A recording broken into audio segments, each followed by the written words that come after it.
Hello everyone, welcome to our YouTube channel keep it simple. आज के video में हम बात करेंगे इन्फो एज के बारे में। कुछ मीडिया रिपोर्ट्स आ रही हैं कि जो securities and exchange board of India है यानी कि सेबी, उन्होंने पॉलिसी बाजार के आईपीओ को अप्रूवल दे दी है और पॉलिसी बाजार में इन्फो एज का लगभग 14% का स्टेक है। तो हम इस वीडियो में डिस्कस करेंगे कि ये सारा मामला क्या है और आगे क्या इसका शेयर लेना चाहिए या इसको भी अवॉइड करना चाहिए। और आगे बढ़ने से पहले अगर आपने अभी तक चैनल को सब्सक्राइब नहीं किया तो प्लीज सब्सक्राइब करके हमें मोटिवेट कीजिए। तो सबसे पहले अगर हम कंपनी ओवरव्यू की बात करें तो इन्फो एज एक लीडिंग इंटरनेट कंपनी है भारत की और इनके बिजनेसेस को हम ब्रॉडली तीन ग्रुप में डाल सकते हैं। पहला जो इनका कोर बिजनेस है रिक्रूटमेंट, इनका एक ऑनलाइन रिक्रूटमेंट सर्च इंजन है नौकरी डॉट कॉम के नाम से, जिसमें कि ये मार्केट लीडर हैं।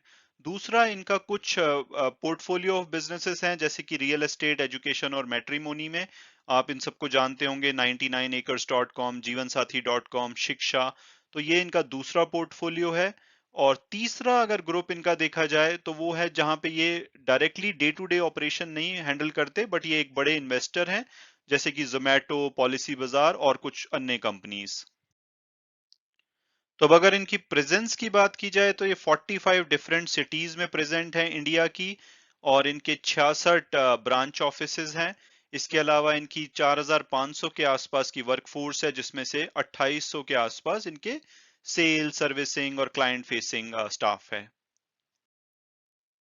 तो अब अगर बात की जाए शेयर होल्डिंग की तो 40.4% इनके प्रमोटर के पास है, 38.6% फॉरेन इंस्टीट्यूट के पास, 12.9% म्यूचुअल फंड के पास और बाकी का 8.2% रिटेल शेयर होल्डर के पास है। और अगर म्यूचुअल फंड और फॉरेन इंस्टीट्यूट्स की बात की जाए तो कुछ बड़े इन्वेस्टर के नाम आप देखेंगे जैसे Axis mutual fund, Nalanda, UTI, Vanguard, Goldman सैक्स। तो ये कुछ बड़े इन्वेस्टर हैं जिनका की स्टेक इसमें है। अगर फाइनेंशियल्स की बात की जाए तो ये स्टैंड अलोन फाइनेंशियल्स हैं। इसमें इनके जिसमें ये स्टेक है जैसे कि जोमेटो या पॉलिसी बाजार, उसके नंबर इसमें इंक्लूडेड नहीं है, ये प्योर इन्फो एज के स्टैंड अलोन नंबर्स हैं। तो आप अगर देखेंगे तो इनका जो रेवेन्यू है वो लगातार बढ़ा है और प्रॉफिट भी लगातार बढ़ा है, और उसका रीजन है कि बिलिंग बढ़ रही है, लोग ऑनलाइन चीजें कर रहे हैं, तो उसकी वजह से इनके प्रॉफिट और रेवेन्यू में वृद्धि देखी गई है।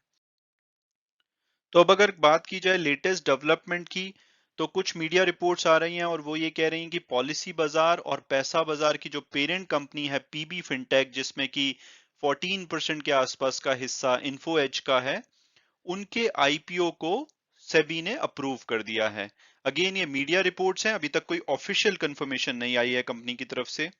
तो अगर बैकग्राउंड समझें तो 2 अगस्त को पीबी फिनटेक ने अपना प्रोस्पेक्टस फाइल किया था और परमिशन मांगी थी कि इनके 6017 करोड़ के आईपीओ को अप्रूव किया जाए।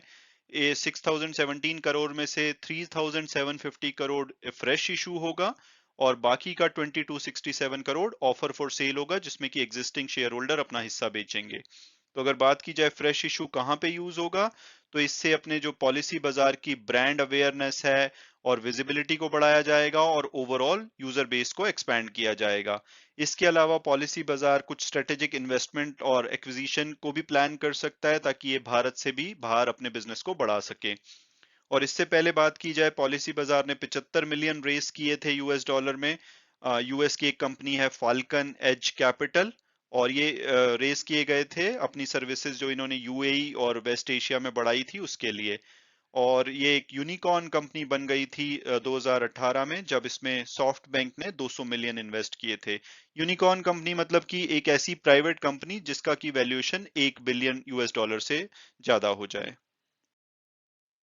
तो अब अगर हम बात करें स्पेसिफिकली पॉलिसी बाजार की, तो ये एक इंडिया की ऑनलाइन प्राइस कंपैरिजन साइट है इंश्योरेंस के लिए। तो अगर आपको कोई भी इंश्योरेंस चाहिए तो आप इनकी वेबसाइट पे जाके डिफरेंट कंपनीज के प्राइस कंपेयर कर सकते हैं और यहीं से आप इंश्योरेंस खरीद भी सकते हैं। और बात की जाए तो इस कैटेगरी में ये लीडर हैं और 90% माना जाता है कि जो इंश्योरेंस के प्राइस कंपैरिजन किए जाते हैं वो इनकी वेबसाइट से किए जाते हैं, और 50% ऑनलाइन जो इंश्योरेंस खरीदा जाता है वो इन्हीं की वेबसाइट से खरीदा जाता है। और ओवरऑल अगर देखें आगे की ग्रोथ की, तो अभी माना जाता है कि सिर्फ 4% भारतीय हैं जो कि इंश्योर्ड हैं। तो इसमें बहुत बड़ा स्कोप है, तो आगे आने वाले टाइम में ये बिजनेस काफी ग्रो हो सकता है।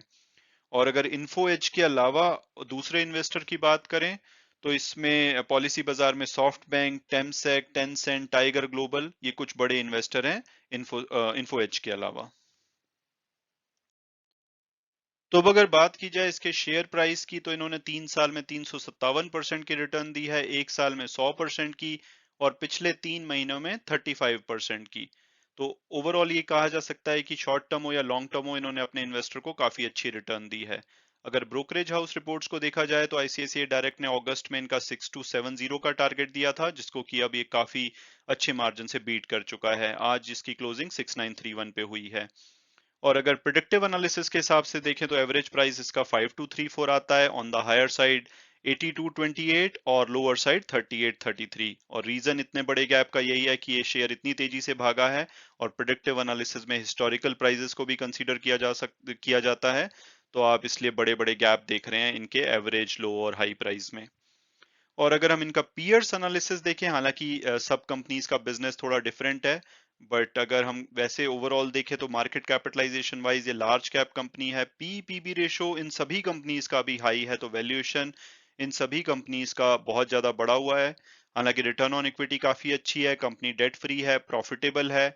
और अगर प्रोस की बात की जाए तो ऑनलाइन एक्टिविटीज भारत में लगातार बढ़ रही हैं, इंटरनेट पेनिट्रेशन बढ़ रहा है, और ये नई नई एप्स लेकर आ रहे हैं, जिससे कि ओवरऑल इनके कस्टमर को हेल्प हो। तो ये सब अच्छी बात है, कंपनी बहुत ही बढ़िया है, लेकिन वही प्रॉब्लम है कि वैल्यूएशन बहुत ही ज्यादा है। और मुझे लगता है कि ऐसी कंपनियों में अगर अभी इन्वेस्ट किया जाए, तो अगर कोई करेक्शन आती है, जो कि हर कोई मान रहा है कि एट सम पॉइंट एक करेक्शन आएगी, तो ये कंपनी वो हो सकती है जिसका कि शेयर बहुत ज्यादा गिर सकता है। आप अगर इन्फोसिस या टीसीएस में इन्वेस्ट करते हैं, वहां पे भी हो सकता है करेक्शन आए, या तो वो बहुत जल्दी रिकवर हो जाएगा या वो इतनी तेजी से नहीं गिरेगा। लेकिन अगर आप आईआरसीटीसी, डी मार्ट या इन्फो एज को देखें, तो ये कंपनी सभी बहुत बढ़िया हैं, बहुत ही आगे फ्यूचर है। और हो सकता है कि अगर जैसे पॉलिसी बाजार के आईपीओ के बाद ये ऑलरेडी इसकी न्यूज से भागा था, अगर और इसमें प्रोग्रेस हो तो ये शायद 8228 की तरफ भी भागे। लेकिन अगर कोई करेक्शन आती है तो ये बहुत गिर सकता है, और कई साल लग सकते हैं इसको करंट वैल्यू पे आने के। तो मेरी अगर ओपिनियन मानी जाए, तो हमें वेट करनी चाहिए इसकी अच्छी खासी करेक्शन की। आई थिंक ये 5 से 5,500 के बीच में मिलता है तो बहुत ही अच्छी इन्वेस्टमेंट हो सकता है। अभी के लिए मेरी पर्सनल ओपिनियन में थोड़ा ओवर वैल्यूड है।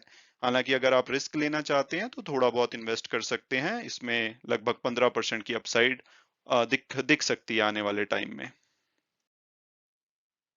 और हमेशा की तरह मैं वीडियो क्लोज करने से पहले ये डिस्क्लेमर दूंगा कि अगर आप इसमें इन्वेस्ट करना चाहते हैं तो अपने फाइनेंशियल एडवाइजर से बात कीजिए।